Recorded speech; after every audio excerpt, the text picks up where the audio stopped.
ओम शांति। आज 5 जून 2025 आज का मुरली मंथन।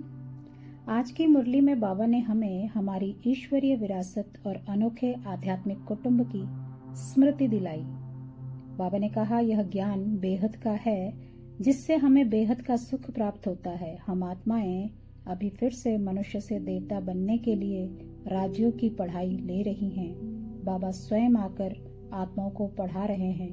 यह पाठशाला में कोई 1 दिन का बच्चा है तो कोई 8 दिन का है, पर सभी पढ़ाई में समान रूप से सम्मिलित हैं। यही है ईश्वरीय कुटुंब की निराली विशेषता। बाबा ने यह भी बताया कि जैसे जैसे हम देही अभिमानी बनते हैं, हमारी आत्मिक स्थिति मजबूत होती जाती है और हम माया के तूफानों में भी अडोल रहते हैं। बाबा ने स्पष्ट किया कि यह राजाई की शिक्षा एक बार फिर वही अमरलोक, वही स्वर्ग का द्वार खोलने वाली है और उसमें हमारे पुरुषार्थ अनुसार स्थान सुनिश्चित होगा। तो आज हमने मुरली में क्या सीखा? बाबा ने कहा, हमारा कुटुंब ही सबसे निराला है, जहाँ बाप स्वयं आकर आत्माओं को पढ़ा रहे हैं, चाहे वह 1 दिन के बच्चे हों या बड़े।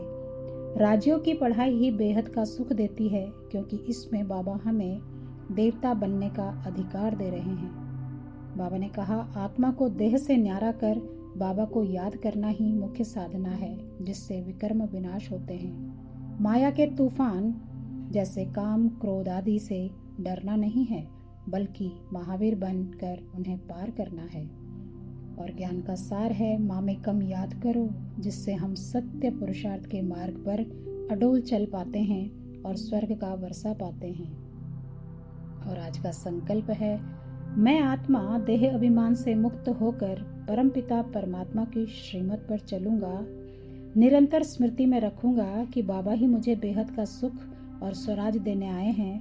मैं योग बल से माया के हर तूफान को पार करूंगा और विश्व कल्याणकारी महावीर बनूंगा। ओम शांति।